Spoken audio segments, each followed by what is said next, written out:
Avis de convocation à une séance extraordinaire du 12 mai 2021, dûment convoquée à M. le maire Bernard Boulay et aux conseillers M. Gaston Morin, M. Jesse Croteau, M. Yves Gendreau, Mme Sylvie Boulay et M. Marc Langlois. Donc, la séance sera tenue à huis clos compte tenu de la pandémie de la COVID-19 et la convocation a été faite selon les règles de la loi sur les cités et villes. Le projet d'ordre du jour suivant est proposé. Merci, Mme la greffière. Donc, tout d'abord, je vais prendre un proposeur pour l'ordre du jour. Le proposé, M. le maire. Proposé par M. Gaston Morin, appuyé de... Je vais l'appuyer, M. le maire. Appuyé par Mme Sylvie Boulay, adopté. Adopté. Oui, adopté. Mme la greffière. Alors, à l'item 2, il est résolu d'adjuger le contrat à Construction Charret et Fils pour la rénovation et l'agrandissement du Centre des migrations pour la somme de 2 989 000 $ plus toute taxe applicable, et ce, conformément à la soumission déposée par cette entreprise, laquelle s'avère conforme au devis, que les documents d'appel d'offres, les addenda, le devis, la soumission de l'adjudicataire et la présente résolution constituent le contrat liant les parties. Merci, Mme la greffière. Donc, pour cette proposition, je vais prendre un proposeur, s'il vous plaît. Je le propose, Monsieur le maire. Proposé par M. Marc Langlois, appuyé de... Je vais seconder, Monsieur le maire. Appuyé par M. Jesse Croteau, adopté. Adopté. Adopté. Bon, écoutez, c'est une séance spéciale, extraordinaire, bien entendu. Vous comprenez que c'était pour le centre d'immigration, le centre communautaire d'immigration. Donc, ce qu'on va faire pour conclure l'affaire, c'est qu'on va passer au vote pour adjuger ce contrat-là. Je vais demander au district numéro 1, à M. Gaston Morin, de vouloir s'exprimer, s'il vous plaît. Merci, M. le maire. Bonsoir à vous tous à la maison. Ça me fait plaisir de prendre la parole pour quelques instants pour dire que le centre d'immigration, au début, quand on a parlé de ça en 1999, j'étais pour ça, mais en cours de route, surtout après la séance spéciale du 20 janvier 2020, il s'est passé beaucoup de choses. Ça m'a fait poser certaines questions. Alors, après cette réunion-là, je rencontrais des gens sur le chemin. Ils me disaient, ça n'a pas de bon sens. D'autres, ouais, c'est bon, c'est une bonne affaire. En tout cas, de fil en aiguille, après un certain an, ou même depuis quelques mois, ma réflexion a changé beaucoup. Et ça me fait plaisir de vous dire que j'ai accepté de poursuivre pas ma relâche, mais de poursuivre mon oui pour la construction et la rénovation du centre d'immigration. En passant, je veux dire un gros merci à la direction de la ville, les gros travaux qu'ils ont fait, là, parce que c'est vrai qu'on a eu des discussions, puis il y a eu des petites frictions un petit peu en cours de route. Je pense que ça fait partie de la game, ça, si on peut dire. Alors, merci et bravo à la direction de la ville, et merci, M. le maire. Il a travaillé fort aussi pour ça.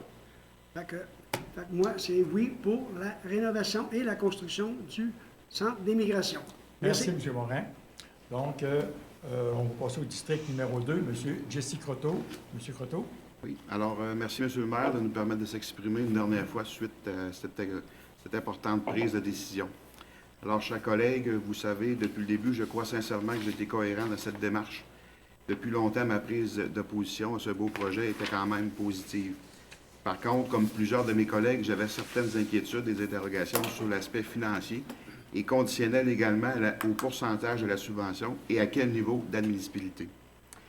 La façon initiale de présenter le projet à la population et au milieu des affaires laisse sûrement un goût amer. La décision de faire un pas en arrière afin de repositionner la vocation et de changer la façon d'opérer cette infrastructure fut assurément salutaire et bénéfique.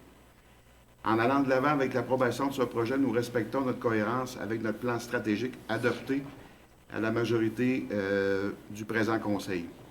Nous respectons également notre politique familiale, donc de la famille et des aînés. Nous respectons aussi notre capacité de se payer une infrastructure qui sera un atout au développement d'un secteur touristique versus le magnifique camping, les futures glissades d'eau, l'apport du bassin et du fleuve et sans oublier nos usagers du camp de jour. Pour terminer, j'aimerais saluer l'apport de mes collègues au sein du Conseil qui, par leurs craintes, ont fait bonifier et moduler le projet de cette infrastructure. Nous avons vécu une période de division pas toujours évidente. Cela fait partie de la démocratie. Nos décisions ont toujours été prises en équipe et nous avons la preuve encore ce soir. Il nous reste 5 mois à travailler ensemble et mon désir de terminer notre mandat dans un climat sain pour le bien-être de la population. Merci également, comme mon collègue disait, Gaston, merci à l'administration qui a su s'ajuster et qui a travaillé afin de nous amener à prendre une meilleure décision possible. Je sais que je sais très bien que cela n'a pas toujours été agréable, mais il est temps de passer à autre chose. En ayant en main une subvention provinciale de 70 % admissible sur tous les aspects financiers du projet et sachant qu'une rénovation actuelle dans les prochaines années pourrait nous coûter au-delà du 1,2 million, ma position envers ce projet est évidemment favorable. Donc, merci. Bonne fête de soirée. Merci, M. Croteau. Donc, on va passer pour le district numéro 3, M. Yves Gendreau. Merci, M. le maire. Comme ça a déjà paru dans le passé, je suis en désaccord avec certains aspects du cheminement du dossier. Donc, ça m'amène à voter contre ce soir. Par contre, notre avenir, si la résolution est adoptée, notre avenir, c'est que le conseil municipal devra travailler ensemble dans une bonne communication, un travail d'équipe. Parce que si on adopte le projet ce soir, bien, il va falloir le bonifier pour le bénéfice de toute la population, ce qui est tout notre objectif.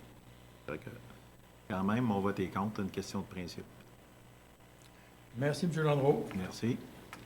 Donc, on s'est rendu à Mme Sylvie Boulay, district numéro 5. À vous. Oui.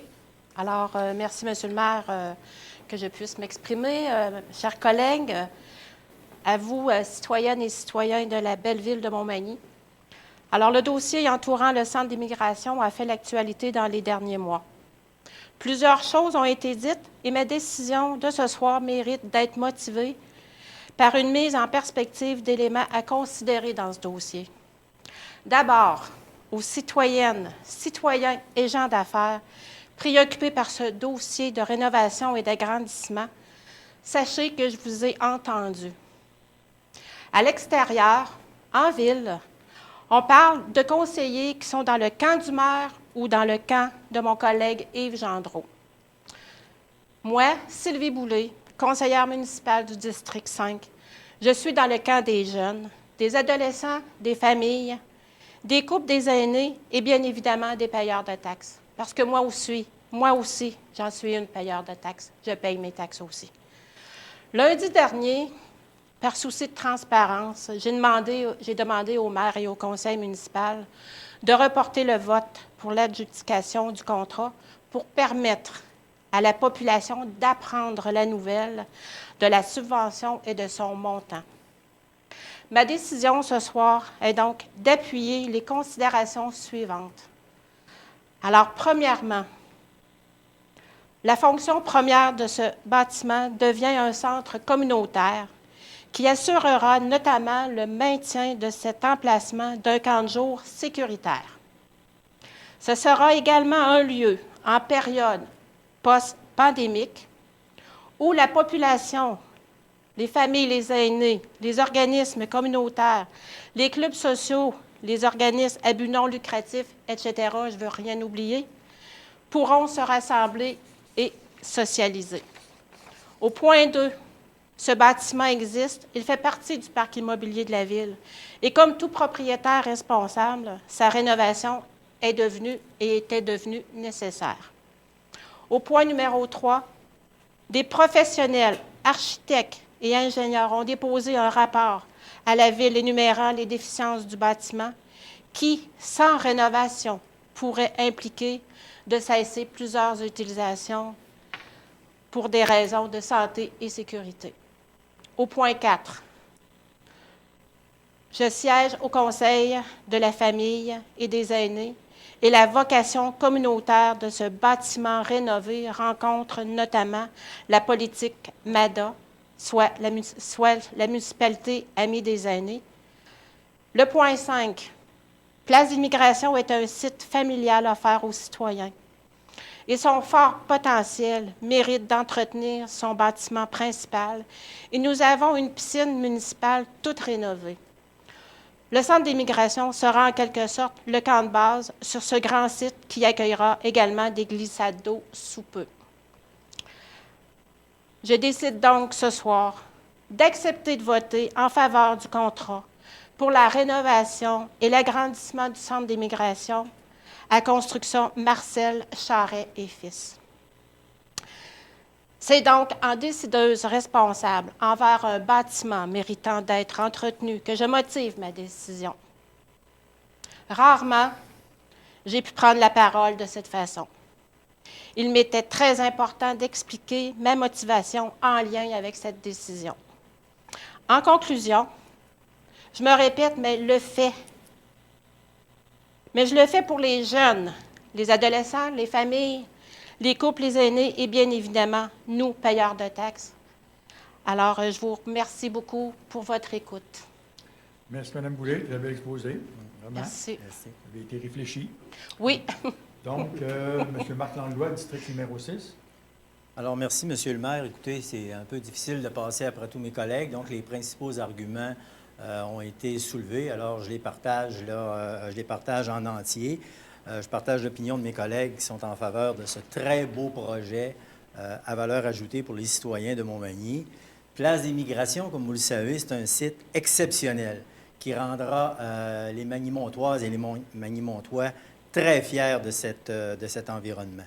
Nous n'avions pas de salle communautaire à Montmagny, comme vous le saviez. Là. Moi, lorsque j'étais maire suppléant, j'ai dû accueillir des gens venant de l'extérieur dans des sous-sols d'église ou dans des endroits qui n'étaient pas tout à fait adaptés, je vous dirais. Et le volet communautaire de cette salle-là sera vraiment là, un plus et un atout majeur pour Montmagny. Écoutez, comme vous le savez, au niveau du conseil municipal, ça n'a pas toujours été facile. Hein. Ce dossier-là a soulevé beaucoup de discussions. On a dû faire face à de nombreuses controverses, mais je vous assure qu'à l'intérieur du comité ou du conseil, ça s'est toujours fait, malgré tout, dans le respect des opinions de chacun ou chacune, même si des fois c'était divergent. Alors, félicitations à mes collègues pour la façon dont tout ça s'est déroulé. Et évidemment, je tiens à les remercier, mes collègues, là, pour cet aboutissement, mais je tiens aussi à remercier, à titre posthume, l'ancien maire de Montmagny, M. Rémy Langevin, qui a cru à ce projet depuis le début. Donc, pour Rémy, c'était vraiment un projet important parce que c'était quelque chose qu'il voulait laisser à la population de Montmagny. Et aujourd'hui, il doit être fier de voir quelle tournure prend ce projet. Et finalement, je tiens aussi à remercier là, chaleureusement l'administration qui a travaillé très fort aussi pour mener à terme ce beau projet, tant du côté de la direction générale que du côté des finances, du côté du volet juridique. Tout le monde a mis l'épaule à la roue parce que ça n'a pas été quand même facile. Il y a eu des pressions qui ont été faites là, au gouvernement pour justement là, obtenir les subventions nécessaires. Alors, c'est un projet exceptionnel où tout le monde a travaillé très, très, très fort et je suis excessivement fier de l'aboutissement de ce projet-là. Et vous comprendrez, M. le maire, qu'au final, j'appuie ce projet-là dans son entièreté. Merci, M. Langlois. C'est vraiment, écoutez, moi, ce que j'ai à faire, c'est de remercier le conseil, bien évidemment, d'avoir pris cette décision bien éclairée pour tout le monde. Il n'y a pas de zone grise. Ça a été bien expliqué. Puis aussi, bien entendu, l'administration. Écoutez, moi, je suis ici du matin au soir, donc je suis capable de constater que autant notre directeur général, Félix Michaud, que notre greffière, et pas juste notre greffière, mais tout le greffe, mais je tiens à remercier aussi plus Karine Simard, notre greffière. Moi, j'ai toutes lu les correspondances qui ont été transmises au gouvernement. Puis, écoutez, là, Madame la greffière, merci. Je voudrais surtout pas oublier, bien entendu, notre ministre, notre nouvelle ministre, qui est Mme André Laforêt, ministre du MAMACH, du ministère des Affaires municipales et de l'Habitation, Et aussi, bien évidemment, on a vu la lettre et le mot qu'elle nous a écrit. Madame Marie-Ève Proulx, bien évidemment, je lui ai envoyé un texto aujourd'hui en même temps pour la remercier et lui dire qu'on allait sûrement travailler ensemble dans le futur. Donc, merci à tout le monde. C'était difficile par bout, mais on en est rendu à une belle conclusion. Donc, merci à tout le monde. Je vais prendre un proposeur pour la levée de la séance. Alors, est-ce que je peux intervenir à nouveau, Monsieur le maire, ou si j'interviens après la fermeture de l'Assemblée? Bien là, intervenir après l'ouverture de l'Assemblée. Là, Après la fermeture, pardon. Il y aura pas grand monde qui va l'écouter. Ils vont en être 6. Désolée. Bien, en fait, je voulais ajouter un mot par rapport au projet, là. C'est sûr qu'il y a des questions qui ont été posées, ont été répondues. L'aspect communication, il y a des belles choses, je pense, là, qui doivent être préparées par la Ville pour présenter à la population vraiment la mission du Centre d'immigration. Oui, on a avancé dans le dossier. La mission du centre communautaire est une belle réalisation. Je pense qu'il faut investir pour grandir. Et puis, de penser à nos familles, c'est un beau geste. L'administration a travaillé fort aussi, oui. Puis, je pense que toutes les questions ont été répondues. Il y avait l'aspect aussi qui inquiétait les gens d'affaires, tout l'aspect compétition entre les commerces ou les hôteliers ou quoi que ce soit, mais je pense que le tir a été repris à nouveau. Alors, je voulais aussi partager que j'étais fière de ce beau projet-là. Merci. Donc, je vais oublier le résultat quand même, mais vous l'avez compris que c'est 5-1, donc c'est adopté. Donc, merci beaucoup encore une fois. Puis, on va se revoir sûrement, puis on pourra en discuter. Donc, je vais prendre un proposeur pour la levée de la séance, s'il vous plaît. Je vais la proposer, M. le maire. Proposé par M. Gaston Morin, appuyé. Je vais l'appuyer. Appuyé par M. Yves Gendreau, adopté. Adopté. Adopté. Adopté. Donc, merci beaucoup. Puis la prochaine séance, Mme la greffière, c'est lundi prochain, je crois? Lundi, Bon. le 31 mai. Le 31 mai. Oui. OK. C'est vrai, l'autre, c'est une séance de travail. Donc, bonne soirée à tout le monde. Puis, à la prochaine. Merci.